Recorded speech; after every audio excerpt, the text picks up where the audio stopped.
Alright, welcome back everybody. And today we're going to speak on a very touchy issue here in Jamaica. And before I get into that, I'm going to read from you a song by prominent Jamaican prophet. And of course, I'll say this being very sarcastic, but of course, this song is very prophetic.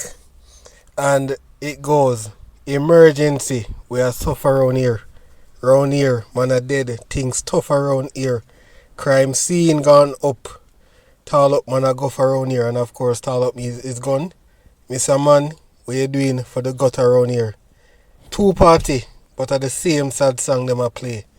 Poor people money, lean back and rock away. Them raise everything from oil to crave knee. So how them no raise up, everybody pay. Portmore my born, and at this my yard stay. So I'm not paying a toll for cross the causeway.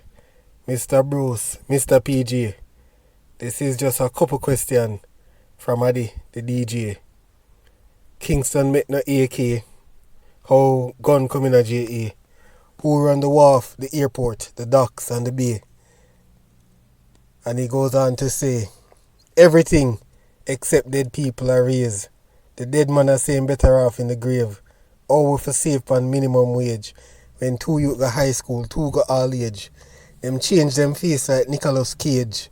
Alright, and very powerful song by, of course, Vybz Kartel, the incarcerated dancehall star. So today, we're going to touch on a very touchy issue. And that is the robbery that is taking place in Jamaica, Jamaica's ministries, agencies, because it has been a perennial issue. And it has been for years. So, stay tuned.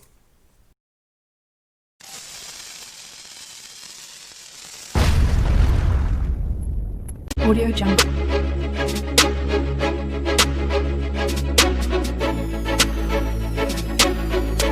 Audio Jungle.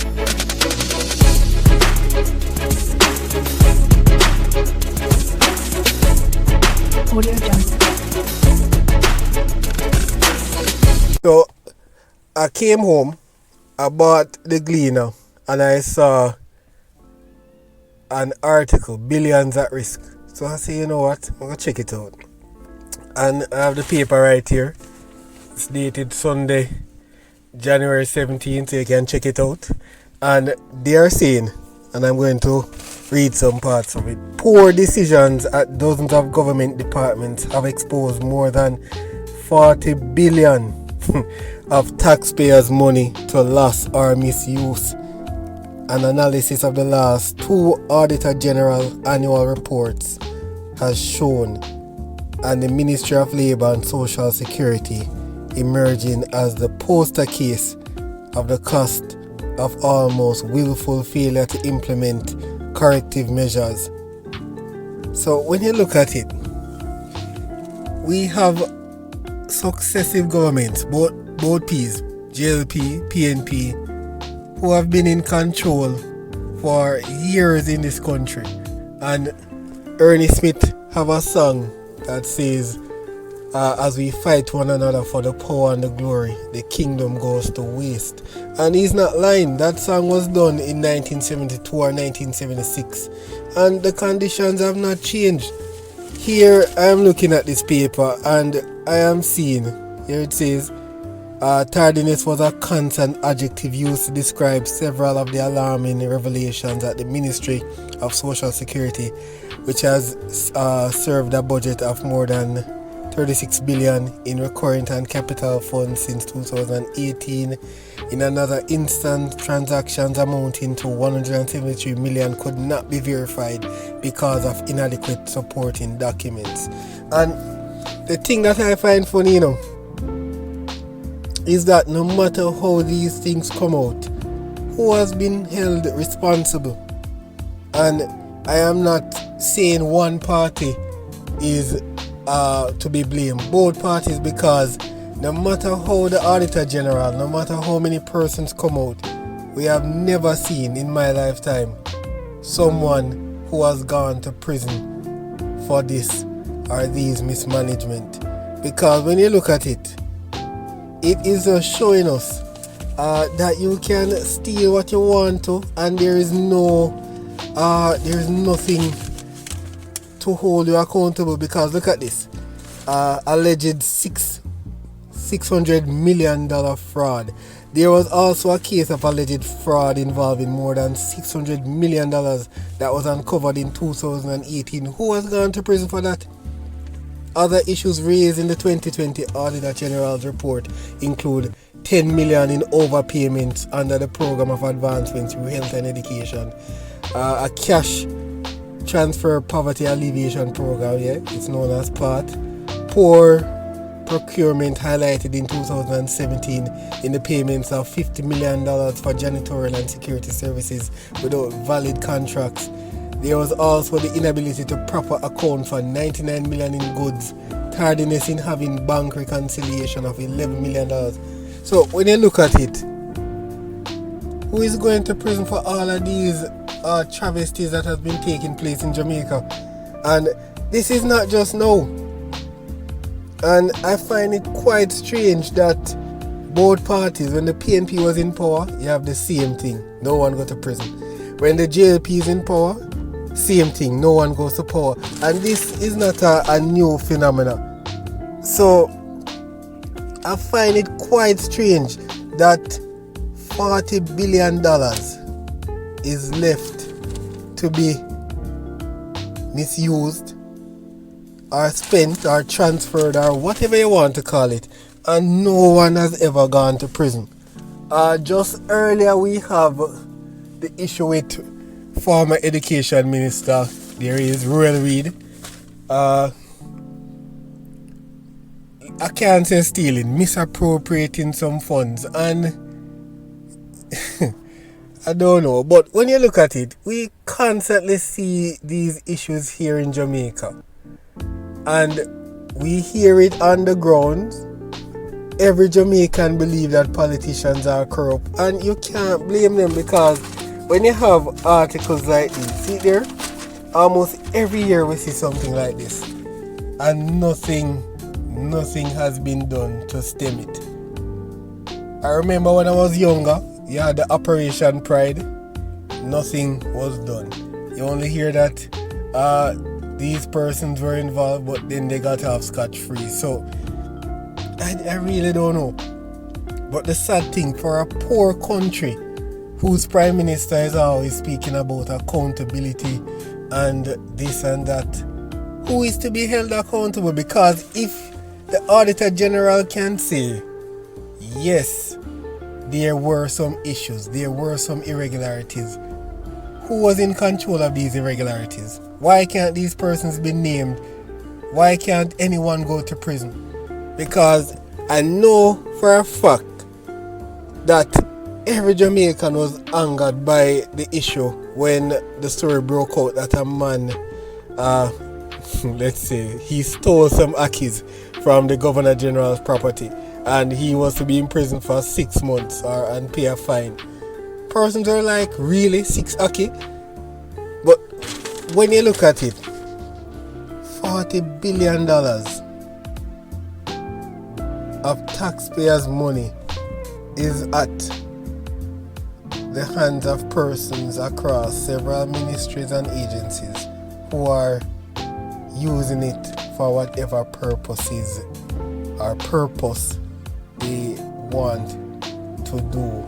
And we have committee upon committee and integrity this and integrity that, but I have never seen in my lifetime someone gone or going to prison for these heinous acts, because honestly I just believe that a person who steals from the government should be put to death, because knowing that I don't know, I always get angry, but knowing that we are a poor country and many taxpayers sometimes find it hard to find food to eat, knowing that persons are just stealing, living lavishly, I don't know.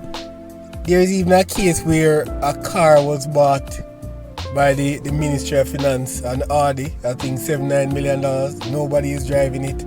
A machine was bought for $5 million, I think, by the Ministry of Labour and Social Security. No one is using it. They get some ACs, it disappeared. Nobody know what happened to it. There was an issue in Manchester whereby they were supposed to be trucking water and they were stealing the money. So when you really look at it, we have had successive governments or successive persons in power, or I don't know, and persons have just been stealing as they want year after year, and no one is going to prison, nothing is being done, but yet still boy, Ernest Smith, you're right, you're so right. And the thing is,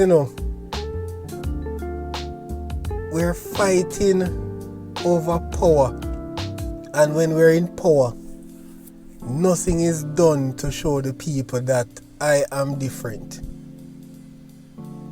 We have the NHT, for example, and I will always speak about it. The NHT sits on billions of dollars, I think almost $250 billion. And knowing that the government can say, NHT, my citizens need houses, build them houses, because this is what you are there to do. And they sit on these monies and do nothing. And see, the government can now draw for these money.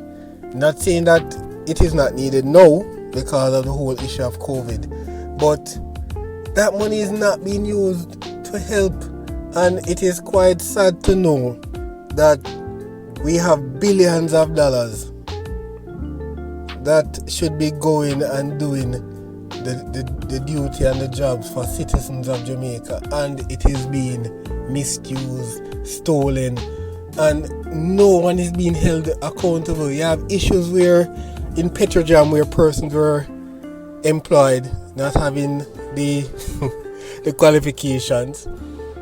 You have issues with the JUTC where persons were employed and do not have the qualifications but were in charge.